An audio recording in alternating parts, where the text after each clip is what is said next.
Yeah. Ooh. Wow. Okay. I'm going to just come here for this person. But I think it's intermittent. You just want to click it on. I think you'll be able to hear it just fine. Well, hi, everybody. Welcome. Welcome to the Lopez Library. I'm Nikita. I think I know almost all of you. And to those of you in Zoom that I may not know, hello, I'm the community alchemist here. And I just wanted to introduce Darren. Darren is our new library director, new as in this year. And thank you all for coming out on this really wet night. I know it's hard to extract yourself, so it means a lot that you go out to fireside with Abigail and Iris. Just so that you know, it's a hybrid event. So they will be looking at you and all of these people who I call our at-home audience. So hello, at-home audience.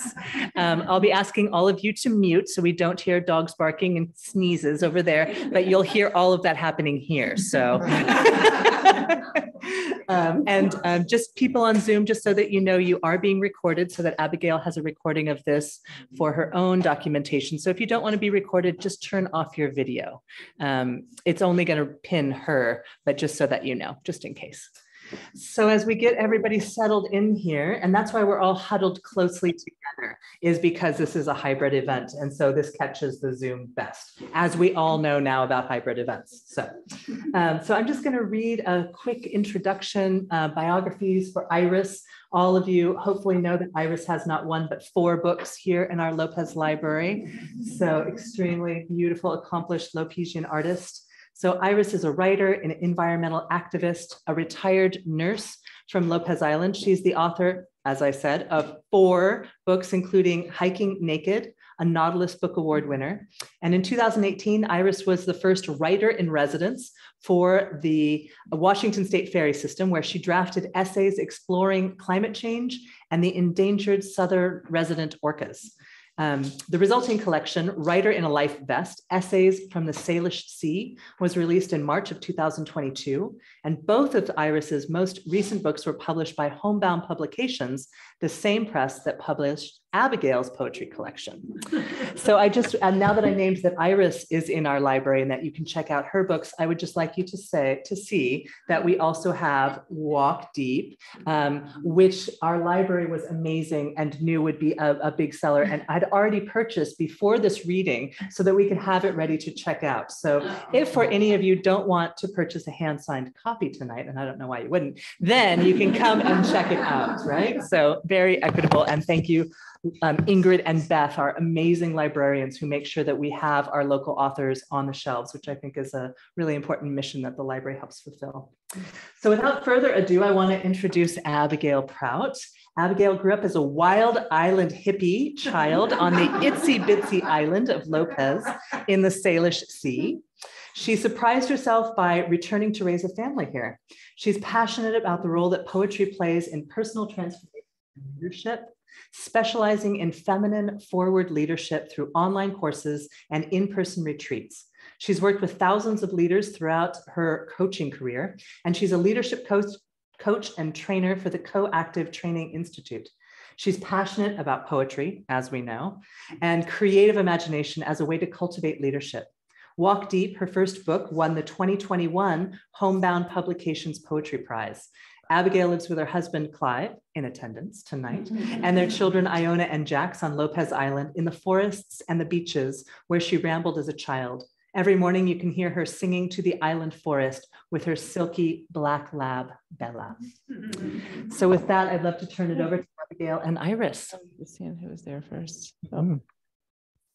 Well, thank you all for being here, and thanks to Lopez Island Library for again hosting a local author event. And I'm just a sidekick tonight.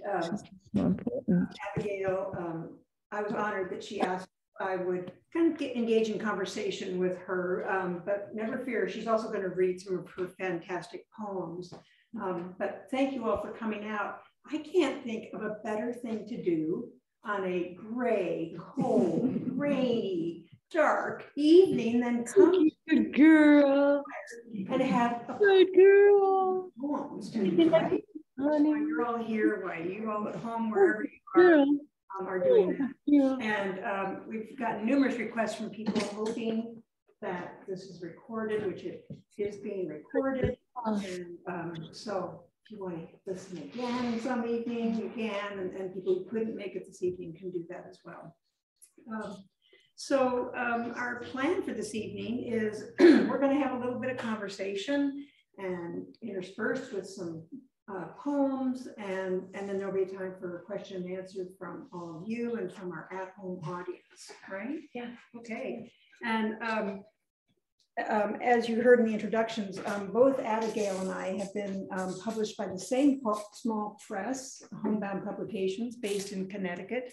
And there's just nothing better than being able to share with a fellow published author from the same press. And so we just want to do a shout out to Homebound Publications. If you ever see a book published by them, it's going to be worth reading. So, did you want to say anything before I ask you? Well, I just wanted to say thank you so much for coming out and supporting me personally, supporting poetry in general, because it's such a powerful medium, and supporting the library. So thank you so much. And Nikita for putting this on. Really appreciate it. Yeah. And this is your first public event on Lopez. It is. So she waited for the, wildest, rainiest evening to do that. It seems to me, some of you probably know this story, but others don't, about just how did these poems come about? What prompted you writing them and submitting them for publication? Yeah, so I've always dabbled in the literary arts. I've been a visual artist a lot of my life. And then I started getting more into writing poetry and started to find that it was easier to share kind of what my thoughts and some of my feelings through words. It came across more directly than perhaps a painting. And that was really important to me, that I was able to communicate more clearly with words. And so at about 2 weeks or a week before the pandemic hit, I was leading a course with my husband, Clive, up in Vancouver. And as part of the course, we were doing a coach's training course. And as part of the course, the room coaches us, and I got the challenge to write a poem a day and to post it to that group. Oh. And so that to me was edgy, because I was like, wow, a poem a day, that's a lot. And then to share what I was creating, it just felt really edgy. And so I said yes, because that's what you do when you're in the front of the room. And we will not be accepting any challenges. No challenges tonight. Don't do that. Be thinking about. But so I said yes, and then the pandemic hit, and then I had just so much to write about. And then I continued it on for another month, and then another month. And some of you were on that viral poetry list that I would send my poems out, and some of them were crap, and some of them were really amazing. And I got feedback, and I got used to sharing out through the voice of the poet. At the same time that I was doing that, I would take a walk every day in the forest on Lopez Hill, right next to our house, with my dog. And after that walk, then I would sit down and try to gather my thoughts from that quiet meditation practice of walking and singing in the forest, which so many of us do on Lopez. And so it kind of became a call and response with the forest. And I found that the path that I took, many of you have been on Lopez Hill and gotten lost up there, because it's real easy to get lost. But I started to get to know this trail really well, and found that there were different parts of the trail that evoked different themes in my life. Yeah, wow. So came kind of unexpectedly. It came, and then after months of, just churning out poetry, I called you and I was like, hey, Iris, I got a big old stack of poems. Ooh. Exciting. Woohoo. I have a stack of poems, and I found out about this poetry contest, the Homebound Poetry Contest. And I was like, do you think maybe I could have a shot at this? And Iris, being, so generous, she was like, yeah, let's talk about it. And so we met over the phone and chatted about it. And I put together a selection of poetry and submitted it to the poetry contest. I had never submitted a poem anywhere in my life before. And so I just kind of threw them all into this contest. And you can talk to my husband. I was like, I'm going to win this. I'm going to totally win this. And he was like, that's right, honey. Whatever you say, honey. You're so confident. But I won. So there. But I do think that, and the big prize for winning, not only to say you won the contest, but that you get your book published. Get your book published if you win. So that was just amazing. Yeah. And then the process of editing and revising began. And I have to give a shout out to Heather Mitchell, who's sitting front row, and Carolyn McGowan, who is in Europe right now. They were my, other than you, they were my two people that I worked with to edit this. And editing and revising poetry is a totally different skill set, and one that I had no clue about. Yeah. Well, speaking of a totally different skill set, as a prose writer and reader, I find reading poetry is a totally different skill set too. Yes. And I was one of those poetry readers who would get a collection, and I'd go through the index and, oh, that sounds cool. Oh, that title sounds interesting. And that's how I would read. And then I took a workshop with Elizabeth Austin, former state Washington poet laureate. And she said, poets spend a lot of time figuring out the order of their poems. There's a reason, method behind the madness. And you really should start at the beginning, just like you would with a prose collection. And I really took that to heart. And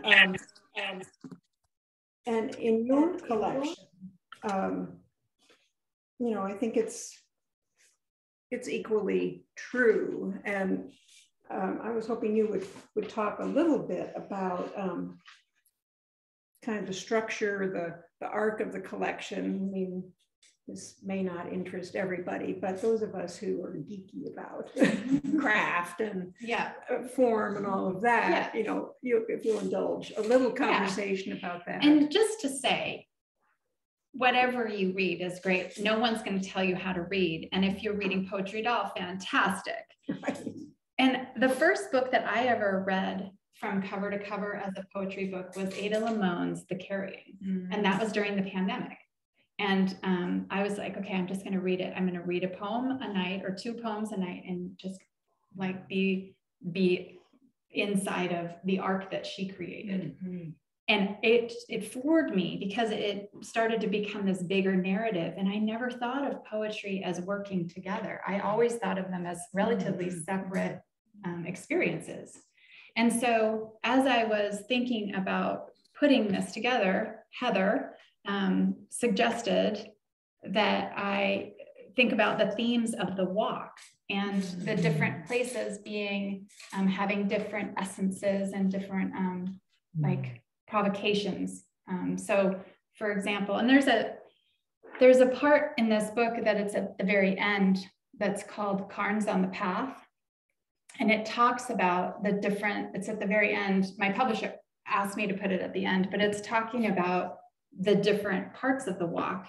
And then I wrote specifically inside. So for example, like there's this little grove that you go into and there's all these stumps, these big, old growth stumps with these tiny little saplings growing up out of them. And we've all seen that.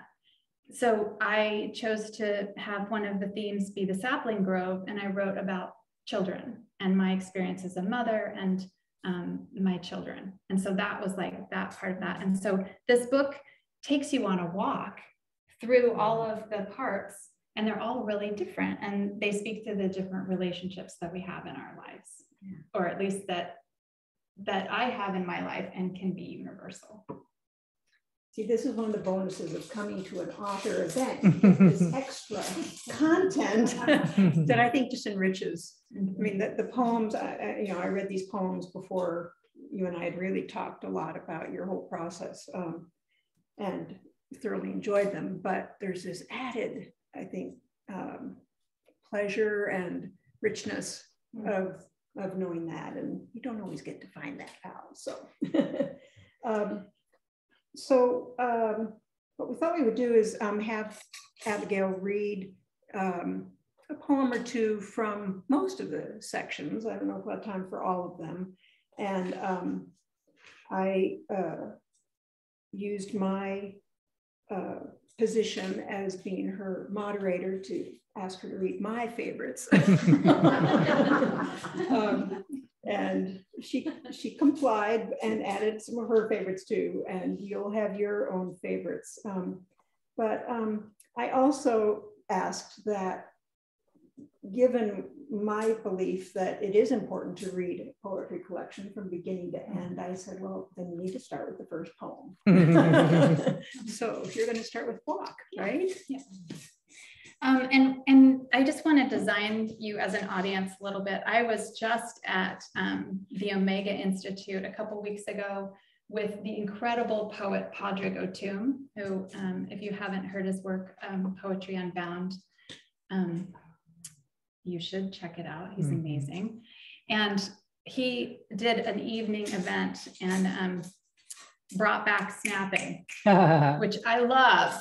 Oh. So if you're moved at any point during any of these poems, just give a little snap, because snapping is just like such a cool thing that we need to bring it back. Okay, so I'm gonna begin, and this is from the section called Down into Owl Valley. And this is the beginning of the walk, where you walk down into this beautiful kind of like, it's like this decline into this beautiful old forest, probably second growth forest. And one of my friends told me that there was a big owl that lived in there, and I've never seen it, but I feel it. I can feel the owl in that valley. So I dedicated this to the owl. All right. And I just want to say one other thing for the moment about poetry. And that is, unlike prose, its form says something too. And those of you who haven't seen this, and it's true in a number of your poems, the form tells part of the story. And, you don't always get that same effect from it, hearing it read. So you'll want to be sure to read it, on the page as well, but it is beautiful. Yeah, and I'll try to just give a shout out to some of the forms. So this form is kind of like a triangle where it starts slow and then you go deep into something and then you come back out. And please feel free to close your eyes and just let your imagination travel wherever it wants to go. If this brings up memories or emotions for you, please just have your own experience with this. Okay, so this poem is called Walk. Oh, and I should give a shout out to my best friend, Faith Vandeput, for giving me the idea for the book title, Walk Deep. Thank you so much. Obvious, but not at all obvious to me. Walk. Walk. Walk deep. Walk deep in. Walk deep in the forest. Walk deep in the forest for hours. Walk deep in the forest for hours every day. Walk deep in the forest for hours. Walk deep in the forest. Walk deep in. Walk deep.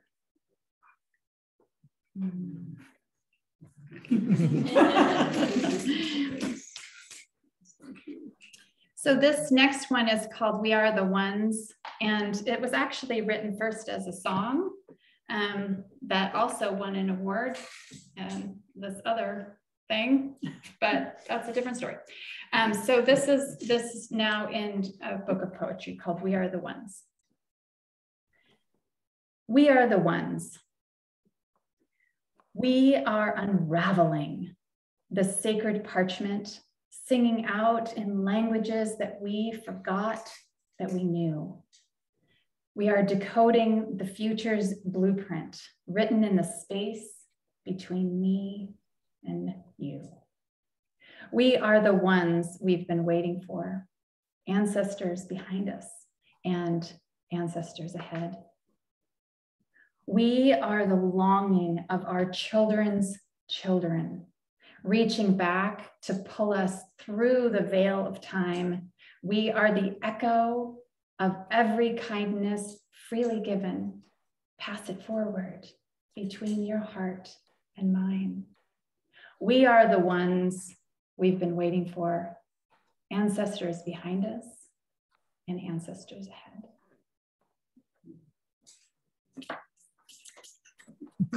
It's such a nice sound. It sounds like rain.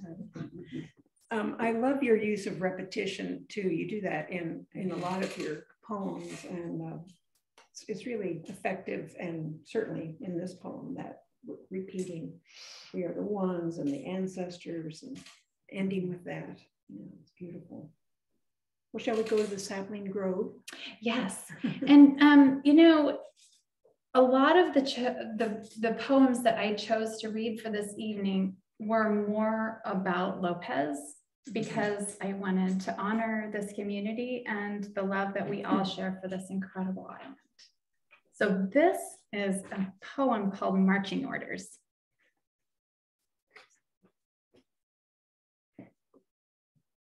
Marching Orders. It's taken me 17 years to move back home, to accept and be accepted by the island that made me my own, and to find the bones that I buried when I was a girl. A dollop of land, this finite place, everything is recycled, reused, nothing goes to waste, even karma, so thick. It's hard to wade through, growing tangle deep forest of my heart. Rewriting the places that were soaked in memories, I dodge familiar forms in the produce aisle next to me, trying to avoid coming face to face with my younger selves. A glass bowl held steady, the history of others in my hands, helping elders to cross the street who helped me to cross as a child. Together we stand, links in the chain. Lopez called me back, a shrill whistle at recess, to return from the big world, clutching the elixir of education, experience, and heartbreak. Back to the roots buried, back to the roots visible, back to the heartwood, names of my childhood, stack of bedrock, time's bedrock, building thick sentiment. When am I, is the question. Waking up different, always in the same place. This workshop of coming home is a path daily chosen. And I take my marching orders from a nursery of tiny raccoons in a tall bent snag. As they peek their masked faces from their hollow to listen, I sing to them for hours. Rejoining this waving island tribe has taken everything I have and given me everything I need. Trading anonymous for the fishbowl, the blank page for the written story, trading all other mountains for this single one. I heard many chuckles of recognition of that poem. Especially about the produce side. Yes. And I suspect there are people on Zoom who live in other small towns and communities that can relate as well. It's not just Lopez, but you certainly named it. All right. So another section is called Mother Tree. Do you want to say a little bit about what you wrote in that last piece about each of these sections? Maybe just say something about Mother Tree. I'm sure it's a term familiar to many people. But. Yeah, so if you're familiar with Suzanne Simard's book, The Mother Tree, just so much research is being done on the scientific level about the interconnectivity between all of the species. And in a forest especially, there's usually one tree that is connected to everything and very central. And on this walk, there's this area that kind of goes down into a wet cedar grove. And there's this huge cedar tree that I always refer to as the Mother Tree.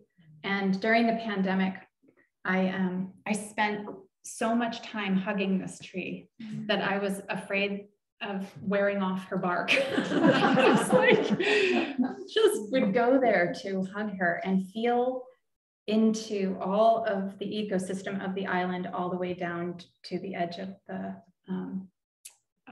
where it meets the sea. So this poem actually spans the sapling grove theme and the Mother Tree theme, because it's about being in the sandwich generation between raising teenagers and caring for an elderly parent.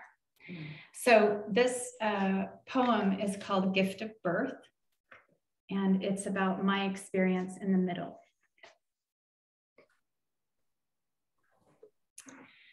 Gift of birth. Birthdays are a time to touch the rounded stones that click, click against each other deep in the pocket of my favorite green coat.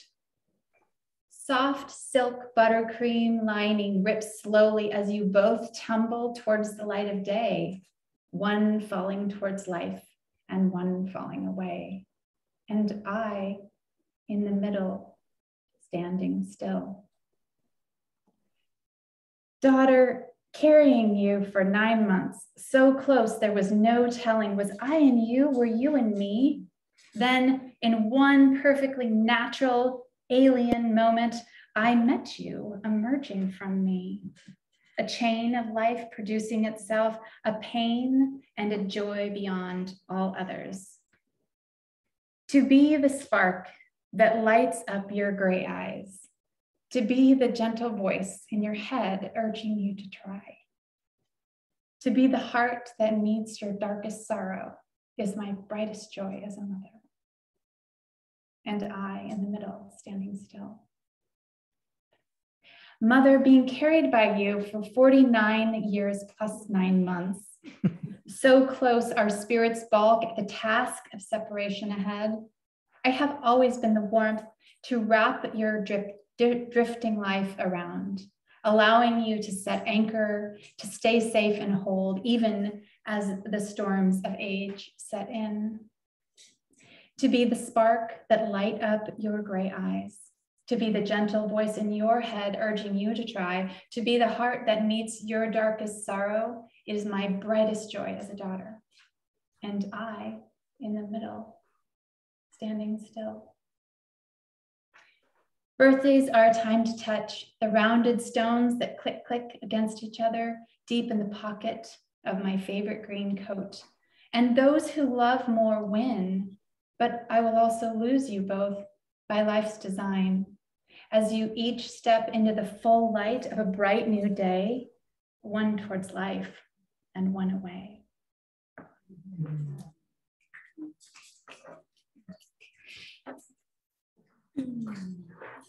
Surprised if all eyes are dry. I know, I've read that so many times. I just can't seem to get through it. That's what it's all about.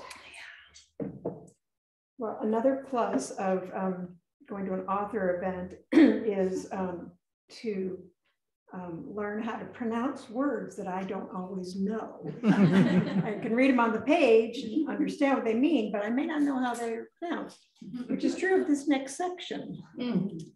So if you could say, the word. say the word and then read the poem. It's the gemels. And this is a really cool new word that I discovered as I was trying to describe the experience of these two trees. In front of the mother tree, there are these two trees that grow up together, and they're melded at the base, but they are different types of trees. One's a fir and one's a cedar, but they're totally connected at the base. And so I'll read you what I wrote about this in Carnes on the Path, because I put it better in this than I can. Is it one tree or two? Merging at its base, the gemel is a living story of two conjoined trees that fuse together, self-grafting. In all true partnerships, such as marriage, collaboration must prevail over competition. The roots that grow beneath the gemeling must ultimately form a stable base so each can reach and each can grow. And I experience marriage very much like that. And not to say that it's easy, but that's what makes these two trees thrive. So I wrote a poem called Hold Tight. And this was at the very most intense part of the lockdown during the pandemic, when we couldn't touch each other. And there was very little touch going on. And so I wrote this as a way to touch with my pen. It's called Hold Tight. I do not know what to do with my hands. I turn my senses to the earth, feeling the pulse of springtime under my bare and naked soles. Touch is the new currency. Silky smooth and liquid, skin on skin, skin on bark, to caress this plum and pink and plummy branch. I do not know what to do with my hands. I kiss the water's taut surface. I lick the dewdrops from slender new shoots, squeezing fistfuls of dirt until my palms hurt. Touch is not lost, it's just underground.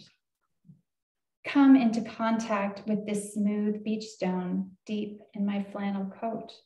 I do not know what to do with my hands, but I'm touching you with my words. Let them in. Let the embrace that you are craving in. Can you feel this?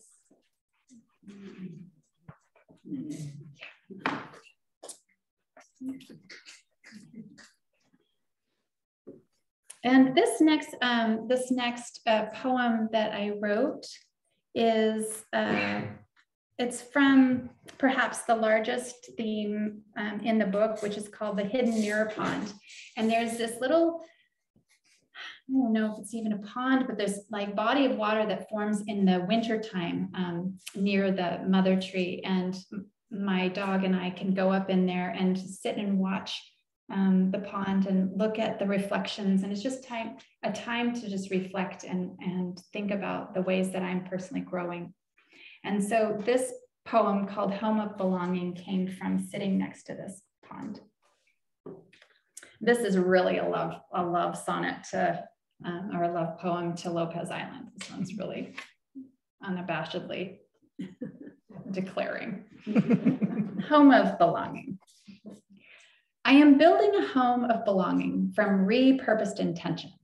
Mossy gray pounded shoreline, tall black sway forests of fir, damp cedar, alder.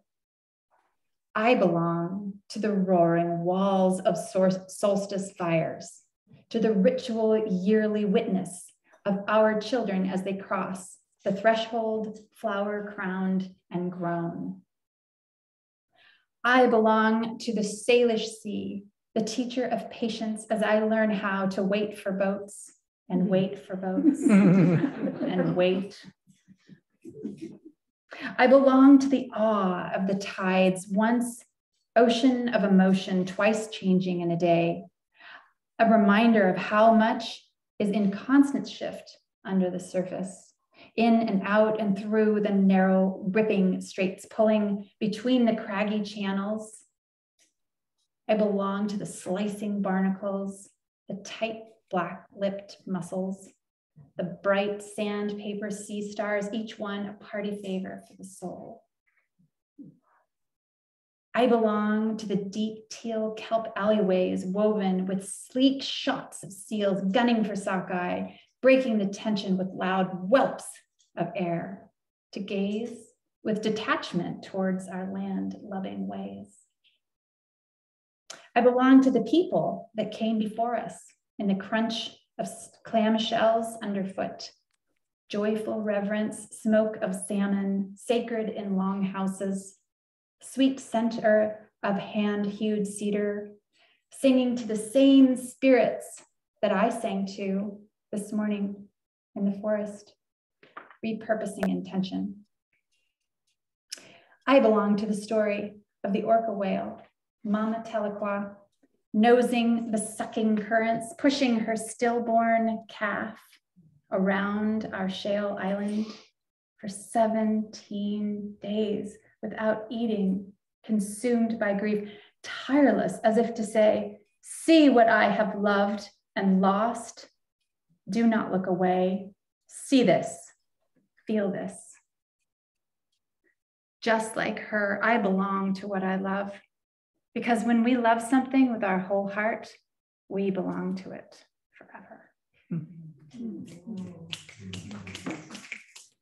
Not only do you write beautifully, but you read beautifully. It really is a treat to hear you read these poems that you've lived with for a long time. Thank you. Oh my, that's moving. So the next piece is coming into, we're coming up, the path kind of winds up towards the top of the hill. Some of you will be familiar with my description of this, but on the right-hand side, you'll pass this sheer, kind of not sheer, but this rock, this cliff that has all of these ferns growing out of it. And so I called it the grotto, the rustle of sword ferns. And I'll never forget, it was one day in, I think it was late spring, and I was standing there and I was just like in awe of this grotto, and I was just standing there, and this wind came through and all of the ferns moved and shimmied and rustled all at the same time, and they made this amazing sound that was gentle but powerful, and it just made me think of the women's movement and of women's voices rising, and how we each have a point, just like a fern. We each have a point, and we're moving together, and we're rustling together, and we're making a soft but loud sound. So that was what this theme is about, is women. And this poem is called Rise.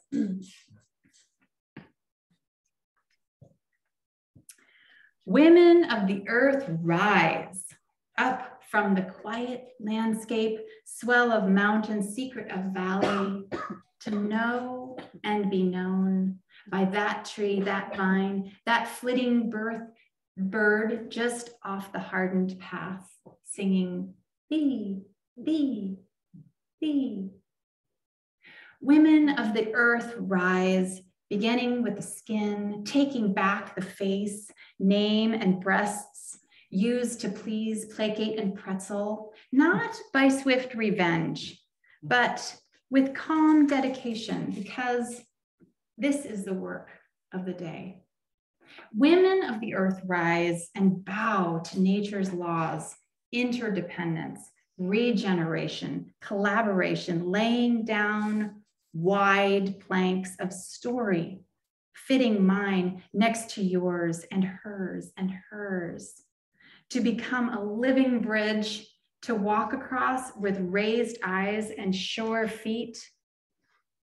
Women of the earth rise, holding the spark of creation within, never to be extinguished, our fuel bright with blood. We bleed and bleed, but do not die. We are the Holy Grail, never owned and never dry. Women of the earth rise, right action flowing from prayer, inspired by nature, filling the whole world with the holy manuscript, drawing all hearts closer to thee, thee, thee.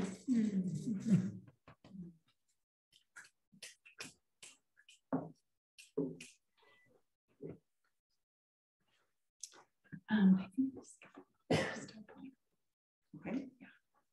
yeah. But just to entice you, there is a section called View from the Hammock at the Top of the World. And those of you from Lopez may know about that place. So be sure to check out that section. And then coming down from the summit is this big tree that has fallen over, and the root base is vertical. And there's something about when things are upturned and you can see what it's really made of and how strong it really is. Like you get a different vantage point when something dies. And my father died about 5 years ago, last week, 5 years ago. And I wrote this poem for his memorial. This is called Second Born, Second Best.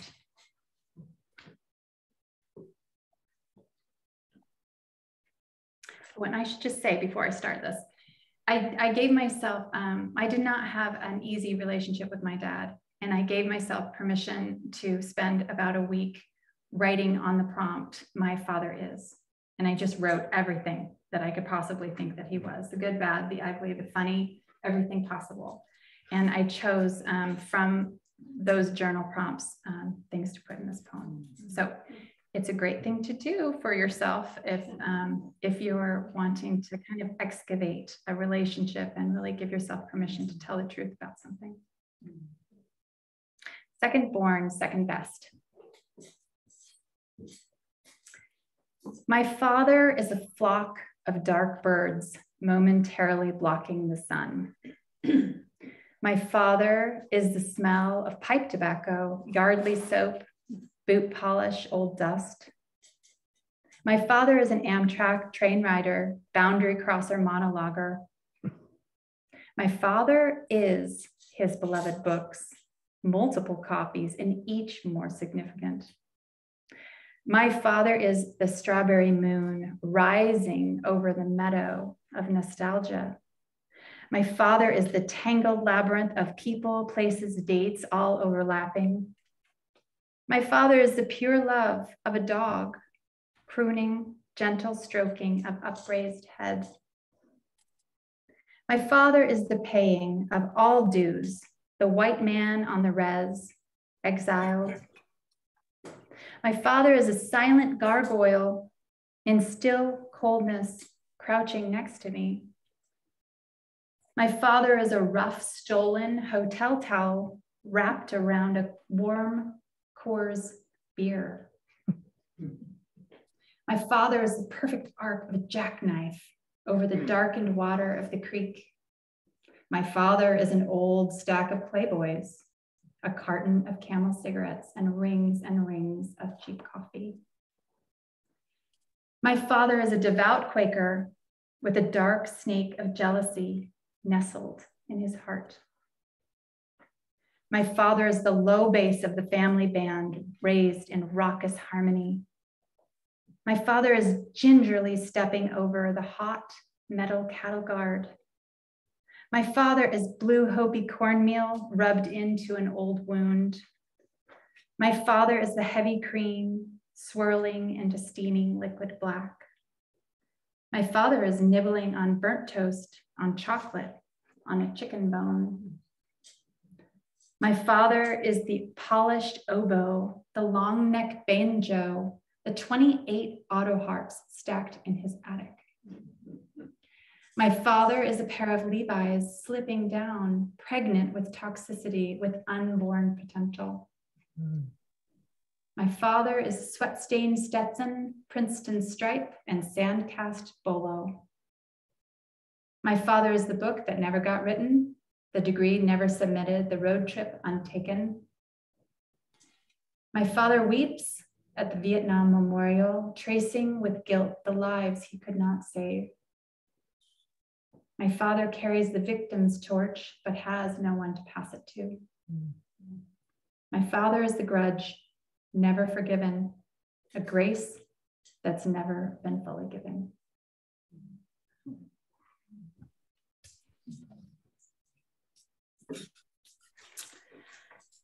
And the end of the contrary note. Yes, let's end on a contrary note.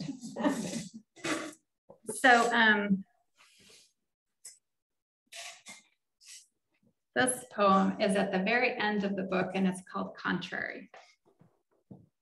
And I just really loved writing this poem. I'm not sure why, but I really loved writing it. Maybe because I'm a little contrary. Contrary to what your mind says, you are not alone, not an island whose ice, precious, is melting. Contrary to what your mind says, your hands are not empty, but held solidly on either side by those who came before and those who will follow after. Contrary to what your mind says, you belong right where you stand, part of this unbroken line, a colorful key sentence buried in the long story. Contrary to what your mind says, your single thread of this great fabric is not unraveling, but dancing free in the salty wind. Contrary to what your mind says, you are not falling apart, but falling back together. Contrary to what your mind says, nothing is more important than when you step out of your car carrying too many gravid grocery bags, than to sit on the frozen driveway, leaning your head back and looking up and out. Oh, the dazzling, splendorous night before going in. Thank you.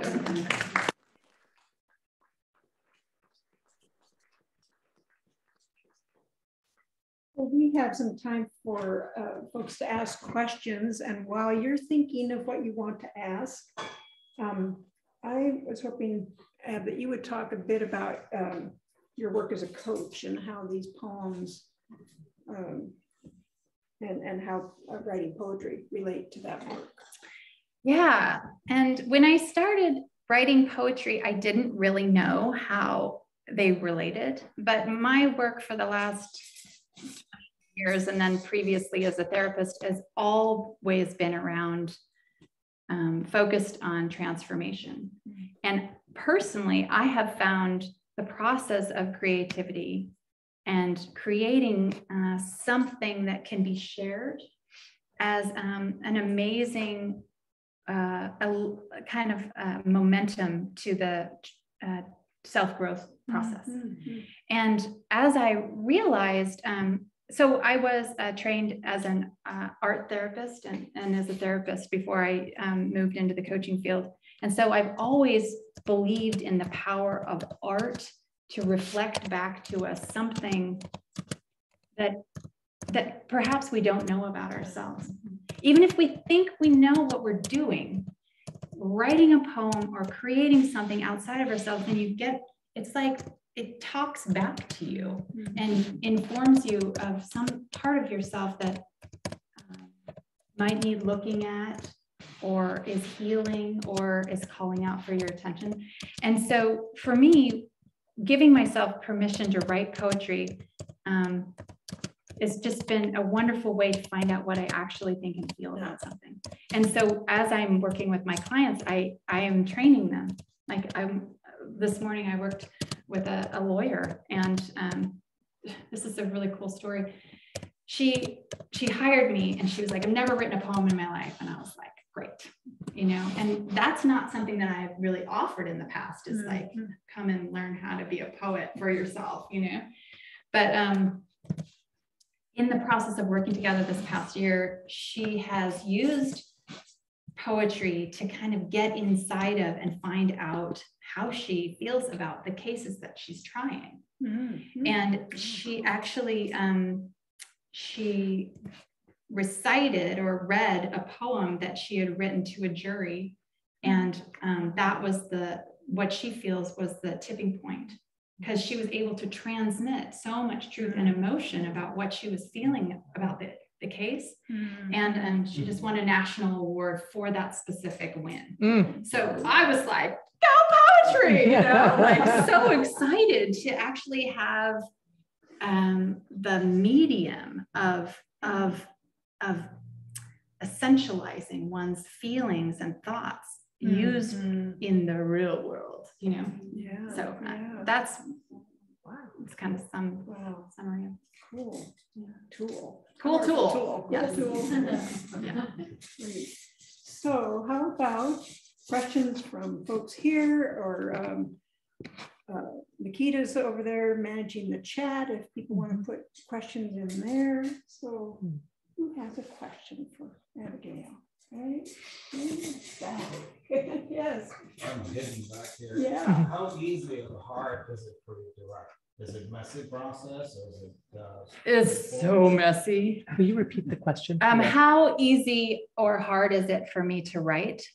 It's easy for me to write, and it's very messy. So I am usually drawn. I often write in the middle of the night. My muse likes that time because it's very quiet. And I usually come out of sleep or go into sleep working on an idea or a thought or an image that I saw or a quote that somebody said or something that's bothering me or a trigger that's just happened in a relationship that I want to work out. And I'll just write into it. And it's a very messy process, as most writers can attest to. A lot of that doesn't make it into the final poem. It's like a lot of chaff or chafe or whatever, however you say that word. So yeah, and so it's a messy process. But I think the mess, giving yourself permission to get messy with your thoughts and feelings, like if we're not doing that, what are we doing here? And this is one way to kind of get at it. Does that answer your question? You should see my journal though. It's just a mess. I think any writer who says to you, oh, it's easy, it's a piece of cake to write, they're probably lying to you. Or very unusual. Yeah, writer. Yeah, extremely unusual. Yeah. What else? Yes. When you are trying to get something, and if it's a truth that's hard, like with your dad, do you go through a self-censorship process that you have to overcome, or how do you deal with self-censorship? Well, it's a great question. I think especially on a small island that I've lived on for most of my life, some of the poems that I didn't read was on purpose.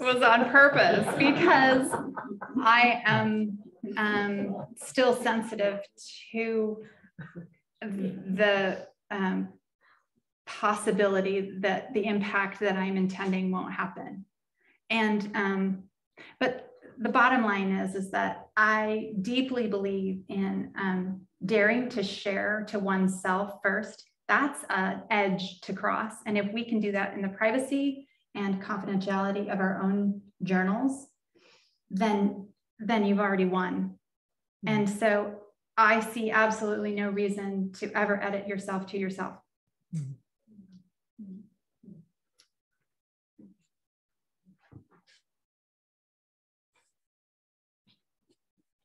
Anything there in the chat yet? No. And I asked them to raise a hand icon so we could see it if they had a question. Great. Well, another question I've had is wondering how it's been for you bringing this collection out into the world, and especially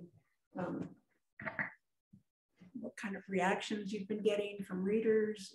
Yeah, it's been a delightful surprise to to receive, like I get little texts from people or little emails.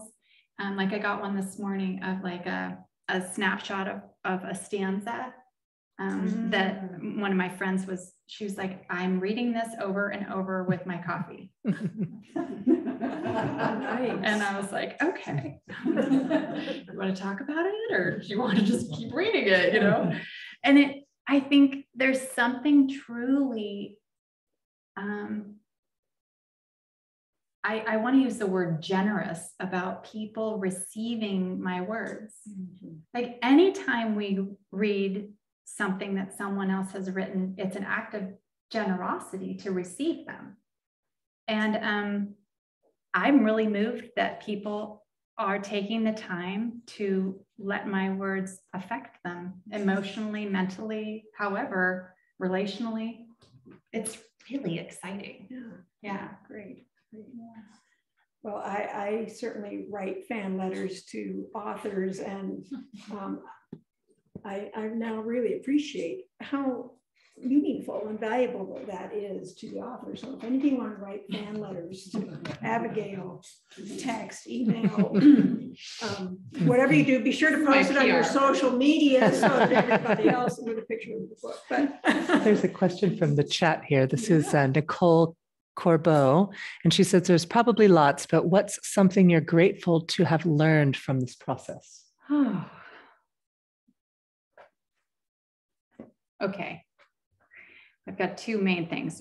One is that the people who support you to get your work out in the world, my husband, Clive, Iris, Heather, my mom, my kids, Carolyn, all these people have offered of themselves their time and their thoughts and their feelings.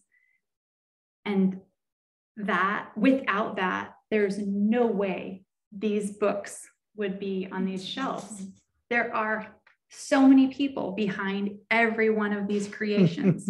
And yeah, my name's on this, but it's a team effort, and so many things have been put into that. So that's one thing I've learned, is how much I rely on the support of other people.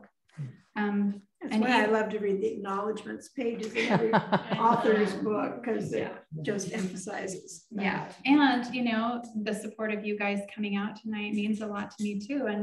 And just and then the other thing that I have learned is how much work it takes to get from your raw, inspired idea that you have out in the forest when you're walking to a published experience that other people can read and can consume and ingest in their world. And that is a very long road, and one that takes a huge amount of dedication. Like, it's really taken a lot of commitment.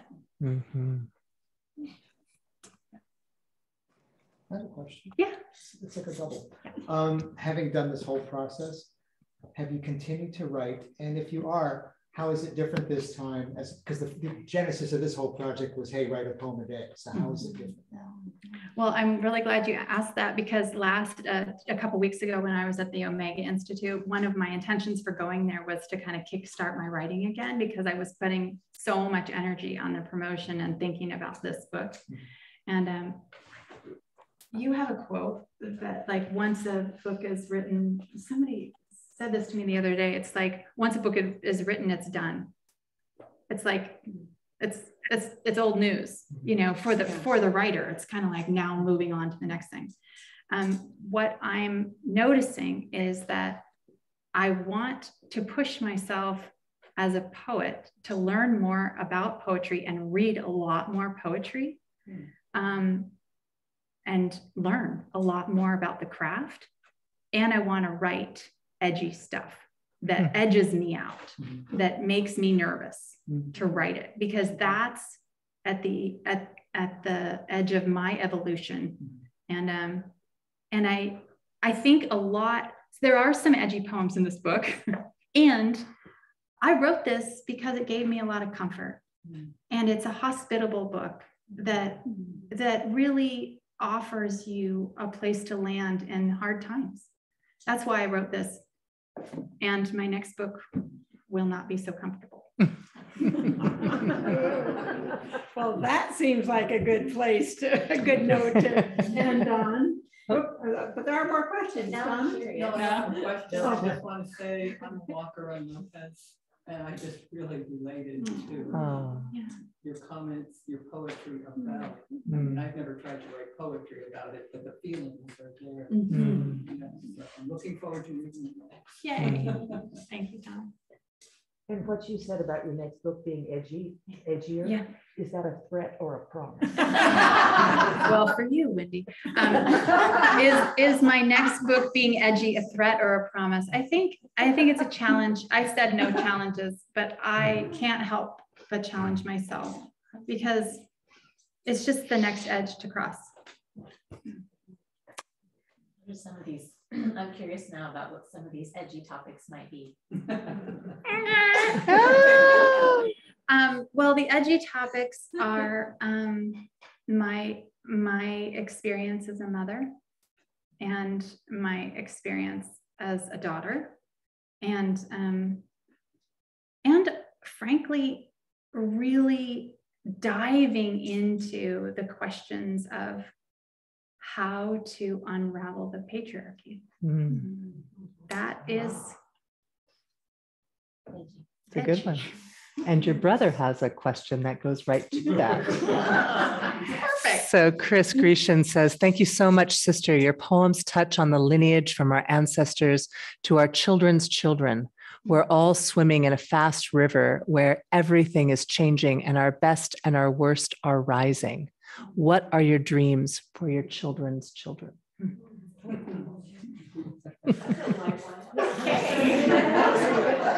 You would never know he was the scientist in the family. Could be a title of a poem.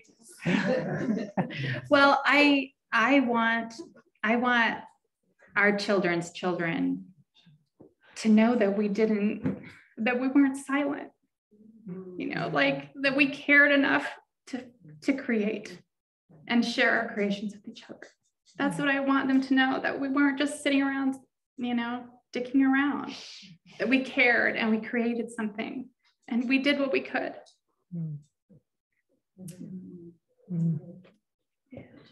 Potent words. Thank you for creating Walk Deep. You're so welcome. Thank you guys so much.